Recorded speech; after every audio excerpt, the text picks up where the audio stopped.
आणि बुलेटिनच्या सुरुवातीला महत्त्वाची बातमी नाशिकमधून आहे। नाशिकमधील अशोक खरात प्रकरणाला आज 1 महिना पूर्ण झालाय। 17 मार्च रोजी खरात विरोधात सरकारवाडा पोलीस ठाण्यात पहिला महिला अत्याचाराचा गुन्हा दाखल झाला होता।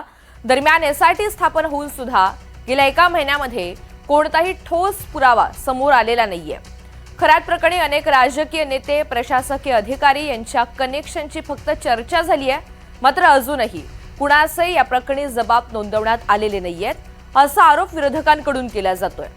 सध्या अशोक खरात हा पोलीस कोठडीत आहे।